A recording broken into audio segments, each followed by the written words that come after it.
Y hoy la defensa del expresidente Ricardo Martinelli se pronunció sobre la admisión de un recurso de inconstitucionalidad por la decisión tomada por el Tribunal Electoral de mantener el fuero penal electoral al expresidente Ricardo Martinelli. Escuchemos lo que dijo la defensa del exmandatario en medio de la conferencia de prensa que se dio esta mañana.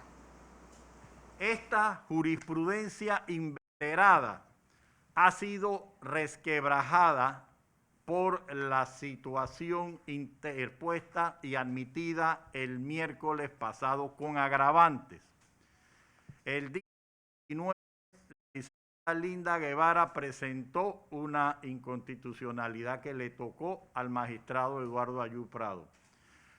El día 30, en horas anteriores, el señor Michel Doins Ambrosio presentó una inconstitucionalidad que le tocó a la magistrada Maribel Cornejo.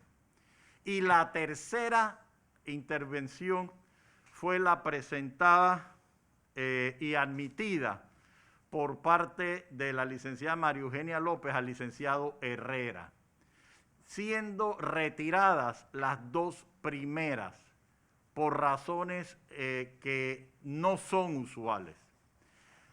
El día miércoles se hace el reparto y queda constancias en los registros tecnológicos que el mismo se hizo a las 6:16 de la tarde. El día jueves, en horas de la tarde, después de las 3 de la tarde, el órgano judicial emite comunicado donde se dice que se admitió la referida demanda que acababa de ser repartido en hora de la noche y acto contra el cual existían dos demandas previas que en el orden iban primero.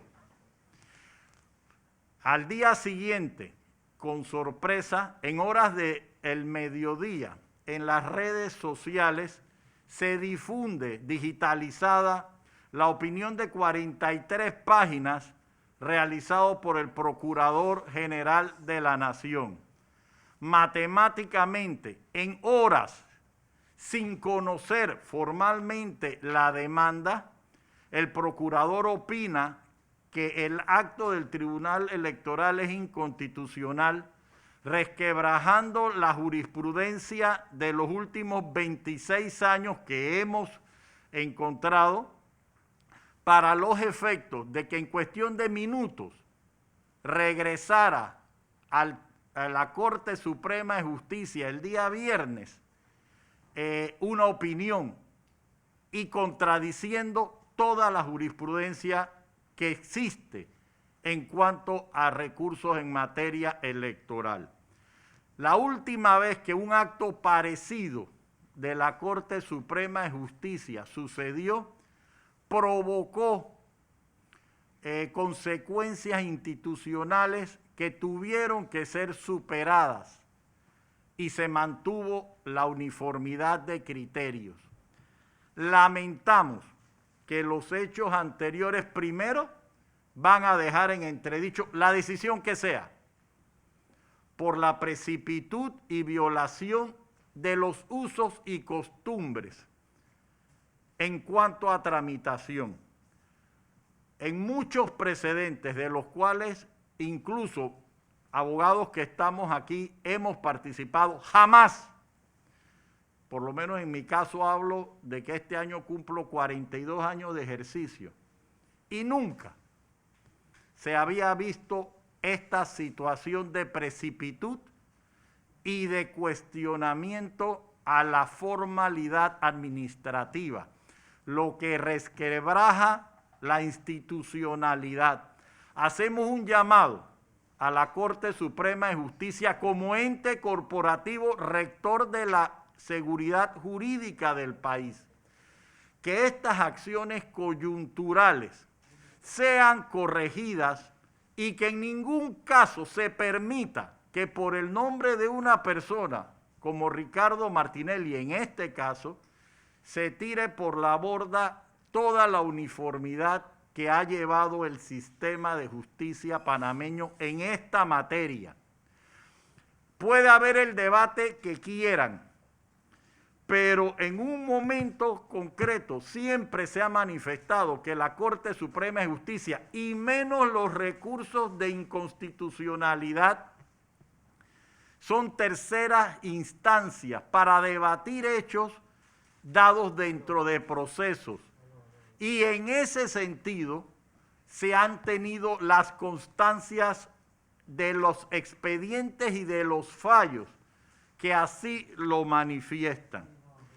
El trámite que hemos detallado puntualmente se encuentra registrado en los registros electrónicos de la página web del órgano judicial.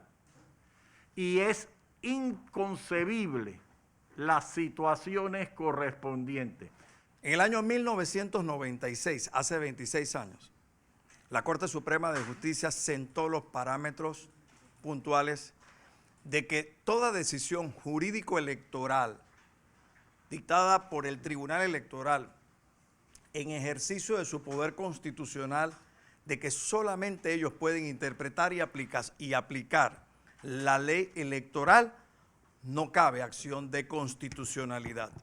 Es decir, la Corte desde hace 26 años marcó los parámetros de que eso es una función exclusiva del Tribunal Electoral. Por tanto, yo no puedo como Corte Suprema entrar a debatir a través de acción de constitucionalidad si es o no inconstitucional. Fíjense, ese mismo criterio fue apoyado por la Procuraduría de la Administración y fue apoyado por la Procuraduría General de la Nación, que son los dos entes que emiten conceptos cuando hay una acción de constitucionalidad. Pero ¿cuál fue la base de la Corte Suprema de Justicia? No se admite siquiera a trámite una acción de constitucionalidad que invada la función que privativamente tiene asignado por mandato constitucional el Tribunal Electoral. 1999, Mayín Correa quiere correr como alcalde del Distrito Capital. Mayín fue impugnada. Y en ese fallo, 1999, Procuraduría de la Administración le da favor a la impugnada en cuanto a que los actos jurídico-electorales no pueden ser materia de una impugnación por vía constitucional, porque esa es una función asignada al Tribunal Electoral. ¿Qué dijeron los magistrados en 1999? Me refiero, en ese momento era Erasmo Pinilla, Eduardo Valdés Escoferi, Denis Allen Frías. Dice el Tribunal Electoral: le corresponde al Tribunal Electoral interpretar la ley electoral y no a la Corte Suprema de Justicia. Eso está recogido en el fallo de Mayín Correa, que les voy a hacer entrega. Y no a la Corte Suprema de Justicia, de acuerdo a lo establecido en el numeral 3 del artículo 137 de la Constitución. Obviamente, después el número de artículo cambia por razón de los actos constitucionales, porque esa es una facultad que la ejerce privativamente el Tribunal Electoral. Esto lo dice el Tribunal Electoral y fue resuelto esta acción a favor de Mayín Correa, que en ese momento aspiraba a la alcaldía de Panamá. Pero vamos ahora a un pasado más reciente. 16 de junio del año 2021, acción de inconstitucionalidad. Luis Ramón Fábrega, presidente de la Corte Suprema de Justicia, dice: no se admite acción de inconstitucionalidad porque ha sido la constante de esta corporación no admitir este tipo de acciones de inconstitucionalidad. No la admite y dice Luis Ramón Fábrega, apoyado por sus colegas, entre los que se encuentra la hoy presidenta María Eugenia López. Dice: debemos concluir que en efecto la pretensión del accionante recae en la intención de convertir al Pleno en una instancia adicional del proceso, por lo que no debe entenderse, dice la Corte Suprema, que ellos son una tercera instancia para dirimir conflictos en materia de constitucionalidad o inconstitucionalidad jurídico-electoral. Y lo señalan de manera expresa en esta decisión, son ellos justamente un ente que no puede invadir las funciones constitucionales del Tribunal Electoral. Y hacen una cita para apoyar esta decisión del año 12 de enero del año 2002. ¿Y qué es lo fundamental? María Eugenia López Arias firma, junto con el resto de sus colegas, la no admisibilidad de este recurso de inconstitucionalidad. Entonces, si hablamos de 26 años, hablamos de que ahora la magistrada presidenta de la Corte Suprema de Justicia quiere romper precisamente la jurisprudencia que esa corporación sentó por casi 3 décadas. Pero no solamente la sentó la Corte, la sentó las dos procuradurías, Administración y de la Nación, que eran del mismo criterio junto con la Corte, y era también el criterio del Tribunal Electoral. Cuando usted ve este tipo de acciones, usted se da cuenta de que no tiene ni hace ningún sentido que la magistrada María Eugenia López Arias utilice ahora su poder para judicializar la política, porque de eso se trata. Quieren judicializar la política. Yo creo que como país tenemos que preguntarnos si queremos que el Tribunal Electoral sea una institución débil o fuerte. Actualmente tenemos a una magistrada y un procurador intentando meterse en decisiones judiciales. Cuando nosotros hablamos de fuero penal electoral, corresponde al Tribunal Electoral esas decisiones. Ha sido reiterado por cerca de 30 años la jurisprudencia que se ha sentado de que en esa materia no se mete la Corte Suprema de Justicia.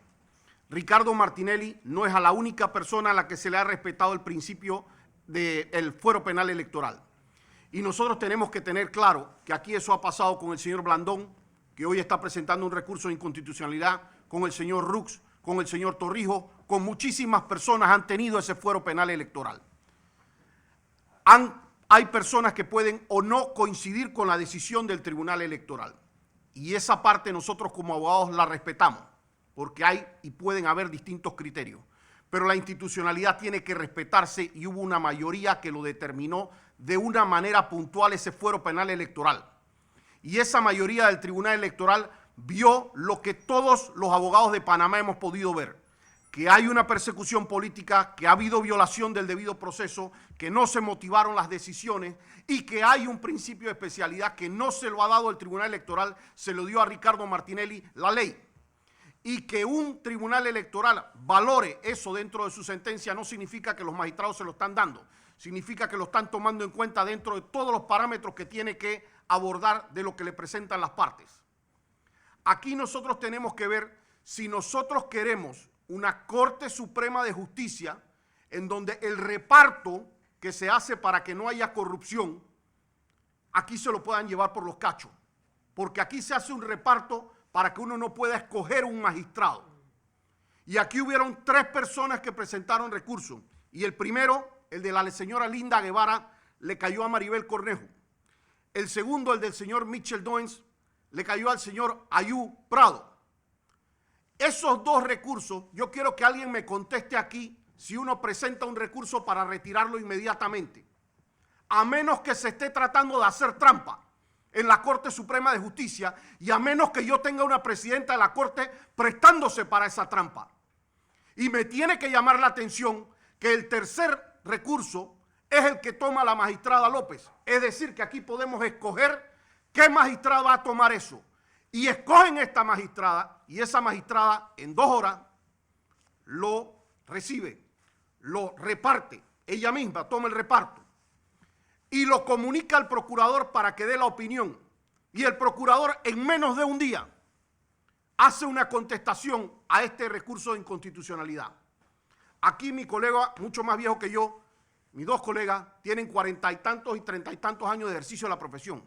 Yo reto a la Corte Suprema que me presente en 100 años un recurso de inconstitucionalidad al que haya sido admitido, repartido y distribuido al Procurador General de la Nación y contestado en menos de un día. Y ese es el momento en que ustedes van a ver la mano peluda de la Corte Suprema de Justicia, de una magistrada. Y hoy le hago un llamado a la Corte Suprema de Justicia. Ustedes tienen que parar eso, porque ustedes 8 restantes son los que tienen que poner un balance en esto.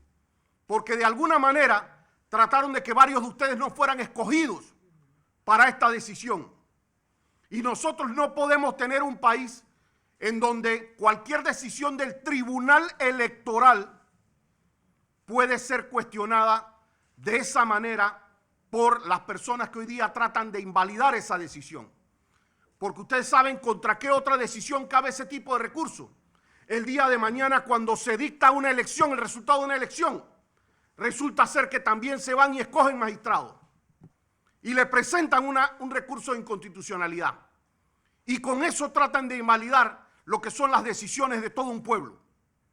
Lo preocupante de esto es que todavía hay algunas personas que están tratando de ganarse unas elecciones a punta de recursos que fallan 4 y 5 personas, cuando las elecciones de un país, de este país, está supuesto a hacerse por cerca de 4 millones de habitantes de Panamá, los que votan siendo mayores de edad. Podemos advertirle que en estos momentos, en el Comité de Derechos Humanos de Naciones Unidas, se está analizando una acción internacional presentada por el Grupo de Defensa del señor Martinelli, donde se han denunciado a nivel internacional las violaciones que han cometido los distintos actores dentro de estos procesos, entre estos la propia Corte Suprema de Justicia, a través de la figura principalmente de los ex magistrados Harry Díaz y Jerónimo Mejía.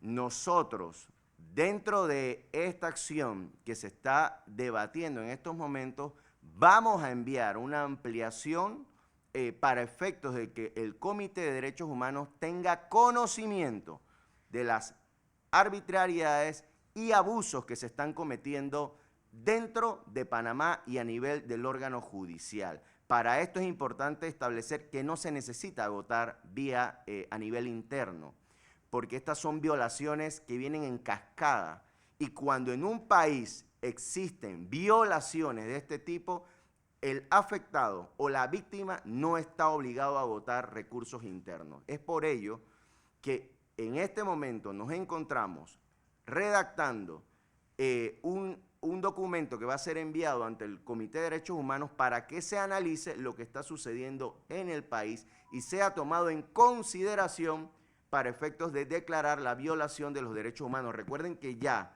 el Grupo de Trabajo de Detenciones Arbitrarias reconoció la violación de los derechos humanos de Ricardo Martinelli Berrocal. Nosotros, frente a los graves abusos que quedaron en evidencia en la sentencia donde fue absuelto, es evidente que el Estado panameño va a ser condenado. Y en ese sentido, nosotros vamos a exigir que dentro de esas violaciones se analice lo que está sucediendo en la Corte Suprema de Justicia en este momento. Así que yo creo que es oportuno hacer un llamado al resto de los magistrados que integran nuestra máxima corporación de justicia para efectos de que analicen lo que están haciendo, y como dijo el licenciado Citón, yo creo que es el momento de que pongan un freno a los abusos y arbitrariedades que se están cometiendo. De lo contrario, van a pasar a la historia como lo está haciendo Harry Díaz y Jerónimo Mejía, como grandes violadores de derechos humanos.